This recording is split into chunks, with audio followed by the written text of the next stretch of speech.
پاکستان میں افغان طالبان کی جانب سے پاک افغان سرحد پر بلا اشتعال جارحیت کے جواب میں متعدد اہم فوجی تنصیبات کو تباہ کر دیا ہے۔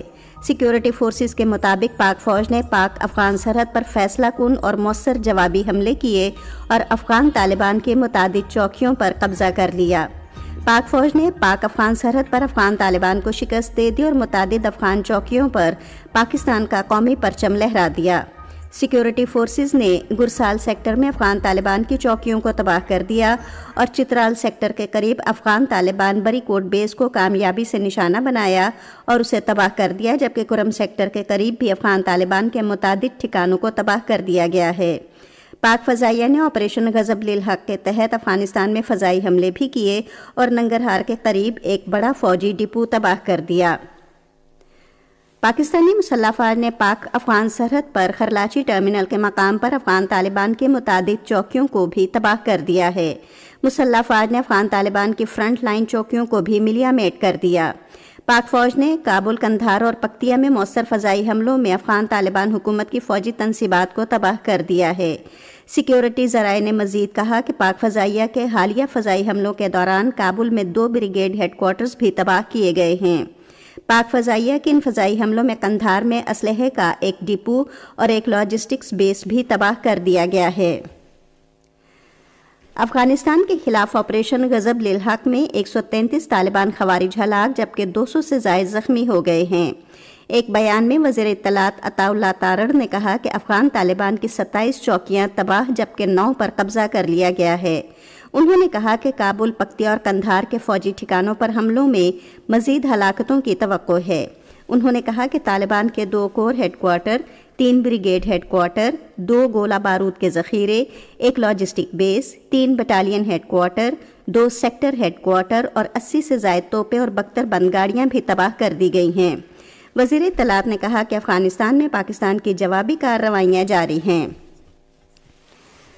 وزیر اطلاعات عطا اللہ تارڑ نے کہا ہے کہ پاکستان افغانستان سرحد پر افغان طالبان کی بلا اشتعال فائرنگ کا بھرپور اور مؤثر جواب دیا جا رہا ہے اور یہ جاری رہے گا۔ امریکہ اور ایران کے درمیان بالواسطہ مذاکرات کا تیسرا دور جنیوا میں ختم ہو گیا ہے۔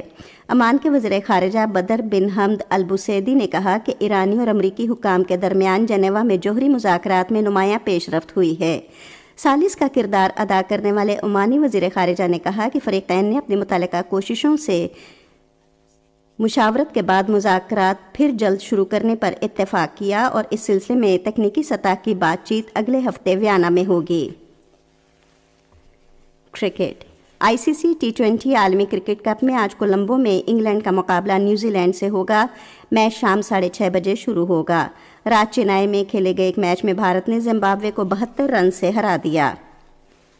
موسم محکمہ موسمیات کی پیشگوئی کے مطابق آئندہ 12 گھنٹوں کے دوران ملک کے بیشتر حصوں میں موسم زیادہ تر خشک جبکہ پہاڑی علاقوں میں سرد رہے گا۔ خیبر پختونخوا، گلگت بلتستان اور کشمیر میں مطلع ابر آلود رہنے اور بعض اضلاع میں ہلکی بارش کا امکان ہے۔ میدانی علاقوں میں دن کے اوقات میں درجہ حرارت معمول سے زیادہ رہنے کی توقع ہے۔ آج صبح ریکارڈ کیا گیا بعض بڑے شہروں کا درجہ حرارت: Islamabad 11 degree centigrade, Lahore 17، Karachi 24، Peshawar 13، Quetta 7، Gilgit 8، Murree 4 اور Muzaffarabad 12 degree centigrade. Srinagar, Pulwama, Anantnag, Shopian اور بارہمولہ میں مطلع ابر آلود جبکہ موسم سرد اور خشک رہے گا۔ جموں میں خشک جبکہ لیہ میں مطلع ابر آلود رہنے کے ساتھ ہلکی بارش اور پہاڑوں پر برف باری کا امکان ہے۔ آج صبح ریکارڈ کیا گیا درجہ حرارت: پلوامہ اور بارہمولہ میں 3 degree centigrade, Jammu 13، Leh -7 اور اننت ناگ اور شوپیاں میں 4 ڈگری سینٹی گریڈ۔ پاکستان اور IMF کے درمیان تیسرے شش ماہی اقتصادی جائزہ مذاکرات دوسرے روز بھی کراچی میں جاری رہے اور IMF وفد کو اسٹیٹ بینک کے حکام کی جانب سے بریفنگ دی گئی۔ پاکستانی ابلاغیاتی ذرائع کے مطابق وفد کے ساتھ رواں مالی سال کی پہلی شش ماہی کے لیے شیئر کردہ ڈیٹا پر بات چیت ہو رہی ہے۔ IMF وفد کی ہفتے کو کراچی سے اسلام آباد روانگی بھی متوقع ہے۔ IMF کا وفد توسیعی فنڈ سہولت پروگرام کے تحت تیسرے اقتصادی جائزے کے لیے پاکستان آیا ہے۔ پیر سے IMF کے وفد اور وزارت خزانہ کے حکام کے مابین اسلام آباد میں تکنیکی سطح کے مذاکرات ہوں گے۔ پاکستانی حکام کے IMF کے ساتھ وفد سے زر مبادلہ کے ذخائر، monetary policy, exchange rate, anti terror financing پر مذاکرات ہوئے ہیں۔ وفد سے اینٹی منی لانڈرنگ اقدامات، بینکنگ ریگولیشنز سمیت اہم امور پر بھی تکنیکی مذاکرات ہو چکے ہیں۔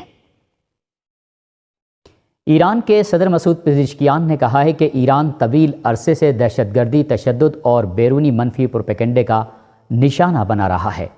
صدر پزشکیان نے ایران کے خلاف عائد کیے جانے والے بے بنیاد الزامات کو مسترد کرتے ہوئے کہا کہ ایران پر 32,000 افراد کے قتل کا ٹرمپ کا دعویٰ بے بنیاد اور حقائق کے منافی ہے۔ صدر پزشکیان نے کہا کہ ایران نے مرنے والوں کی تفصیلات قومی شناختی کارڈ کے نمبروں کے ساتھ جاری کر رکھی ہیں۔ انہوں نے کہا کہ ملک اور عوام کے دفاع کے دوران سلامتی اور مسلح افواج کے 2,000 سے زائد اہلکاروں نے اپنی جانوں کا نذرانہ پیش کیا ہے۔ انہوں نے کہا کہ حالیہ ہنگاموں کے دوران 350 سے زائد مساجد اور 300 اسکولوں کو نذر آتش کیا گیا، جس سے ظاہر ہوتا ہے کہ یہ احتجاج نہیں بلکہ دہشت گردی کی ایک کارروائی تھی۔ صدر پزشکیان کا کہنا تھا کہ مخالف قوتیں ملک کو کمزور کرنے کے لیے قابل سائنسدانوں اور ماہر افراد کو نشانہ بناتی ہیں، تاہم قومی اتحاد اور باہمی تعاون کی کسی بھی طاقت کو ایران کو مفلوج کرنے کی اجازت نہیں دے گا۔ صدر پزشکیان نے یہ بیان کرتے ہوئے کہ رہبر انقلاب اسلامی نے واضح طور پر اس بات پر زور دیا ہے کہ ہم ایٹمی ہتھیار نہیں چاہتے، کہا کہ یہ ایک ایسا موقف ہے جس کی بنیاد ہمارے عقیدے اور فقہ پر ہے، نہ کہ قابل تغیر سیاسی حربہ۔ انہوں نے اس بات پر زور دیا کہ مذہبی رہنما عقیدے اور مذہبی حکم کے خلاف کبھی نہیں بول سکتے۔ جب اس طرح کا موقف اعلان کیا جا رہا ہے تو اس کا مطلب یہ ہے کہ جوہری ہتھیاروں کے راستے کو بنیادی طور پر مسترد کر دیا گیا ہے۔ امریکہ کی سابق نائب صدر کیملا ہیرس نے کہا ہے کہ امریکی عوام جنگ نہیں چاہتے۔ کیملا ہیرس نے انٹرنیٹ پر نشر ہونے والے ایک پروگرام میں مشرق وسطیٰ میں امریکہ کے کشیدگی پھیلانے والے اقدامات کی مخالفت کرتے ہوئے کہا کہ امریکی عوام ایک اور جنگ ہرگز نہیں چاہتے۔ انہوں نے کہا کہ امریکی عوام چاہتے ہیں کہ ان کے بیٹوں اور بیٹیوں کو کوئی ایسا کام شروع کرنے کے لیے بھیجا جائے جس سے سفارتکاری سے کام لے کر بچا جا سکتا ہو۔ سابق امریکی نائب صدر کیملا ہیرس نے ایران کے ساتھ کشیدگی پر سخت تشویش کا اظہار کرتے ہوئے کہا کہ امریکہ کے اتحادی بھی ٹرمپ کی جانب سے ممکنہ طور پر کی جانے والی کسی بھی حملے کے مخالف ہیں۔ انہوں نے امریکی صدر ٹرمپ کی سالانہ تقریر کو جھوٹ کا پلندہ قرار دیا۔ ہندوستان میں حزب اختلاف کے لیڈر نے وزیر اعظم نریندر مودی کے دورہ اسرائیل کی سخت تنقید کی ہے۔ ہندوستانی ابلاغاتی ادارے کے مطابق پارلیمنٹ کے ایوان زیرین لوک سبھا میں قائد حزب اختلاف راہل گاندھی نے وزیر اعظم نریندر مودی کے دورہ اسرائیل پر بہت بڑا سوال اٹھا دیا۔ راہل گاندھی نے اپنے سماجی رابطے کے ایکس پیج پر اپنی پوسٹ میں وزیر اعظم نریندر مودی کو مخاطب کر کے سوال کیا کہ ایک بار تو آپ ایپسٹین کے کہنے پر رقص کر ہی چکے ہیں، گانا گا ہی چکے ہیں، اس بار وہاں کس کے کہنے پر گئے ہیں؟ انہوں نے اپنی اس پوسٹ میں مسٹر مودی کو مخاطب کر کے سوال کیا کہ اس بار آپ وہاں یعنی اسرائیل کس کے کہنے پر ملک کے مفادات کے خلاف سودا کر کے آئیں گے؟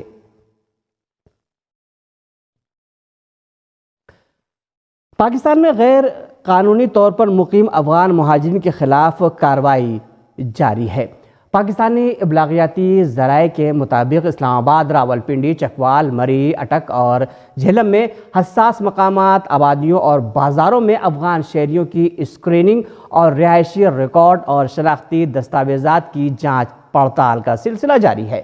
پاکستانی حکام کے حوالے سے بتایا گیا ہے کہ غیر قانونی طور پر مقیم افغان مہاجرین کے خلاف مہم میں police, rangers, elite force, dolphin squad, انسداد دہشت گردی فورس CTD اور انٹیلیجنس کے ادارے شریک ہیں۔ اس رپورٹ کے مطابق افغان شہریوں کی اسکریننگ کے نئے مرحلے میں 12 افغان شہری گرفتار کیے جا چکے ہیں۔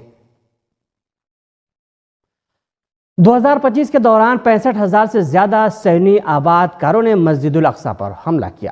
فلسطینی خبر رساں ایجنسی سما کے مطابق مسجد الاقصیٰ پر حملوں میں گزشتہ سال کے مقابلے میں نمایاں اضافہ ہوا ہے۔ اس رپورٹ کے مطابق اس سال فلسطینیوں کے حملوں میں پچھلے سال کے مقابلے میں تقریباً 22% کا اضافہ ہوا ہے۔ فلسطینی وزارت اوقاف اور مذہبی امور نے ایک بیان میں کہا ہے کہ صہیونی حکومت کے قابض افواج کی حمایت سے صہیونی آباد کاروں نے گزشتہ سال 2025 میں مغربی کنارے میں 45 مساجد پر حملے کیے تھے۔ فلسطینی وزارت اوقاف اور مذہبی امور نے اس کارروائی کی مذمت کرتے ہوئے کہا ہے کہ قابض آبادکاروں کے ایک گروپ کی جانب سے ابو بکر صدیق مسجد کو آگ لگانے کی کوشش کو بھی ناکام کر دیا گیا۔ ان اطلاعات کے مطابق حملہ نے اس مسجد کی دیواروں پر نسل پرستانہ وال چاکنگ بھی کی۔ امریکی صدر ڈونلڈ ٹرمپ نے امریکی کانگریس کے 2 مسلمان نمائندوں کے ساتھ لفظی تنازع کے ایک روز بعد انہیں ملک بدر کرنے کا مطالبہ کیا ہے۔